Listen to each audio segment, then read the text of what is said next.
অবনীর কথা শুনে মেজাজটা পুরো চটে গেল।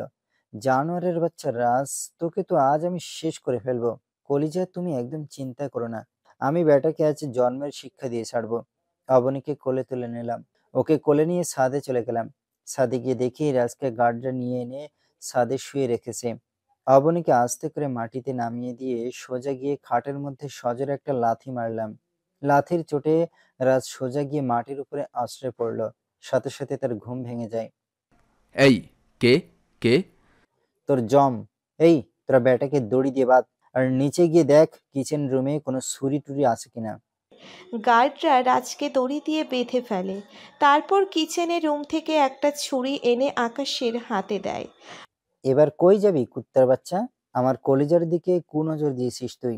তোকে তো আজ কি যে করব। ছুরিটা নিয়ে উল্টো করে ডাটে দিয়ে রাজের মাথায় সজোরে একটা বাড়ি মারলাম। রাজ দেখি স্টিল বসে আছে। না, তোকে এভাবে না। কোন হাত দিয়ে আমার কলিজার গায়ে হাত দিয়েছিস? তুই তাহলে আকাশ। দেখ আকাশ, তুই কিন্তু জানিস না আমি কে। ভালো ভালো বলছি, ছেড়ে দে আমাকে, না হয় কিন্তু অবনী আর তোকে সোজা শেষ করে দেব।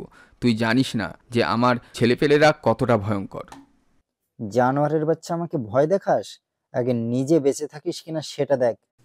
বলেই সজোরে এক কোপ মেরে দিলাম রাজের হাতের মধ্যে। সাথে সাথে হাতের সব কয়টা আঙুল শরীর থেকে আলাদা হয়ে গেল। রাজ ষাঁড়ের মতন চেঁচিয়ে উঠল সোজা। ওর চিৎকার শুনে আরো রাগ উঠে গেল। অপর হাতেও কোপ দিয়ে সব কয়টা আঙুল কেটে ফেললাম। তখনই পাশ থেকে অবনী আকাশ বলে ডাক দিয়ে বেহুশ হয়ে মাটিতে পড়ে গেল। সাথে সাথে অবনীর কাছে দৌড়ে গেলাম। এই অবনী, কি হয়েছে তোমার? কোনো সাড়া শব্দ নেই। স্যার বেহুশ হয়ে গেছে মনে হয়। ম্যামকে তাড়াতাড়ি হসপিটালে নিয়ে যাওয়া উচিত।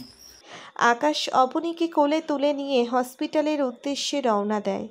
অন্যদিকে গার্ডরা রাজকে ছাদের রেলিংয়ের সাথে উল্টো করে ঝুলিয়ে রেখেছে দড়ি দিয়ে বেঁধে, আর দড়ির অপর প্রান্তে মোমবাতি চালিয়ে দিয়েছে। আগুনে পুড়ে যতটা সময় দড়িটা ছিঁড়ে না যাবে ততটা সময় এই রাজের হায়াত। পরে দড়ি ছিঁড়লেই রাজের কাম তামাম। অবনীকে এনে হসপিটালে অ্যাডমিট করিয়েছি। ডক্টর অবনীকে চেক আপ করে জানালো যে শরীর অতিরিক্ত দুর্বল হওয়ায় বেহুশ হয়ে গিয়েছে। অবনীকে স্যালাইন লাগিয়ে দিয়েছে, কিছু সময় পর তার জ্ঞান ফিরে আসবে।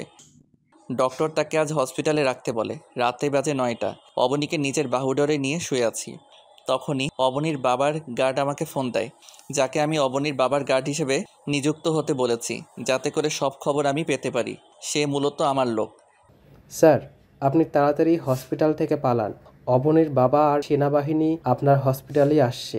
তাদেরকে কে যেন খবর দিয়েছে যে ম্যাম অমুক হসপিটালে আছে। গার্ডের কথা শুনে পায়ের নিচ থেকে যেন মাটি সরে গেল মতন অবস্থা। আল্লাহ, এখন কি করব আমি? অবনী যে আমার বুকে জড়িয়ে ধরে ঘুমিয়েছে, কিন্তু সেনাবাহিনী যদি একবার এসে পড়ে তাহলে তারা আমার কাছ থেকে অবনীকে চিরতরে ছিনিয়ে নিয়ে চলে যাবে।